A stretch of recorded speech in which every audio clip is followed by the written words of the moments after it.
anybody who wants to go into politics, they're all fucking puppets, okay? There are 150, and they're all men, that run the world, period, full stop. They control most of the important assets. They control the money flows. And these are not the tech entrepreneurs. Now, they are going to get rolled over the next 5 to 10 years by the people that are really underneath pulling the strings.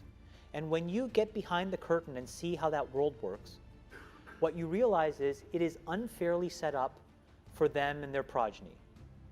Now, I'm not going to say that that's something that we can rip apart, but first order of business is I want to break through and be at that table. That's the first order of business. And the way that I do that is by proving that I can do what they do as well as they do it. And then do it better than how they do it.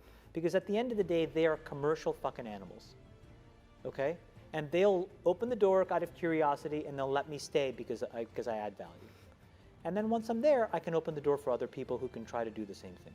So my entire goal now is to be in a position to aggregate enough of the capital of the world to then reallocate it against my worldview. And I'm not saying my worldview is the best or right, but it is mine. And at the end of the day, there are 150 other fucking guys with their worldview, and they don't give a shit what you think about their fucking worldview. That's the truth. And so why not me? Why not? Why not one of you? Why not? And so in my life now, I'm just kind of like, why not? Why the fuck not? Fuck it. Can you tell us a little, so you have these 50-year goals for social capital. Yeah. 3 of them. Yeah. Can you give us your worldview through those goals? So my 2045 ambition for the organization, this is as I see it right now, 2045, is I would like us to employ at least 10 million people through the businesses that we own. I would like our businesses to positively affect at least 1/4 of the world's population. And I would like us to have made cumulatively about $1 trillion. That's my 2045 ambition. I think if we do that, we are the modern face of capitalism for the next 50 years. So how we do that now becomes really important. So if you think about building businesses today that could do any of those 3 things, you have to be technological. You absolutely just have to be. You are not going to build a brick and mortar business that gets anywhere close to those 3 things, number 1. Number 2 is you have to think very broadly about building things that can stand the test of time. Those businesses are by definition hard and non-obvious. And so they compound in scale very slowly. And that's really counterintuitive to the overriding logic of Silicon Valley, which says quick, fast, go, right? But that kind of premature ejaculation doesn't work if you're trying to fucking be around forever. Like, you gotta be in the flow for decades. That is hard. It tests people's patience. It tests people's resolve. It tests people's really intellectual incision. And this is where everybody gives up. Everybody gives up. I had this moment today, just a total different way of describing this. Through the Warriors, I've met a lot of players, obviously. One of them who I've become unbelievably close to is David Lee.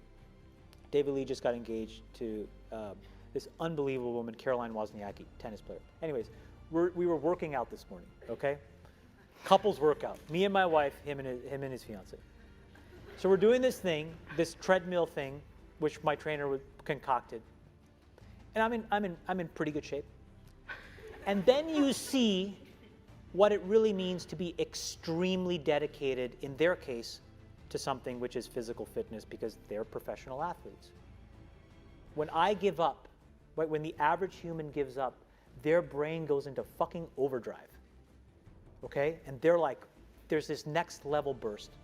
And so, like, it's that. Yeah. It's like when things get hard, can you double down? A different example, we had yesterday, we do these things every quarter called quarterly portfolio reviews, where incredibly intensive review of our entire portfolio, revisiting our strategy, talking about all the things we're doing to make sure we're on the right track. And I had this observation, which was, I started a diabetes business. My dad died of diabetes 3 years ago. Most of my relatives have it. I express the gene that makes me disproportionately susceptible to it. So it's something that I personally care about.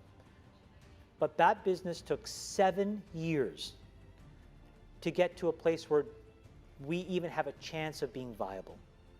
And I think to myself, in that example, I embodied a bit of Caroline Wozniacki. When things got hard, I pushed through the pain. Now, in my case, the pain was the fear of failure, continuing to write more money, a belief that I had that this business was going to work. And today, that business manages 1 million diabetics. And I think there is some kid out there whose family will be slightly less dysfunctional because their parents' disease is better managed. It's not going to go to a place where, like, they're getting dialyzed or, they're on an organ registry. And that value for that kid in our world and all of you that benefits will never be connected the dots, but that's okay. But it required just resilience.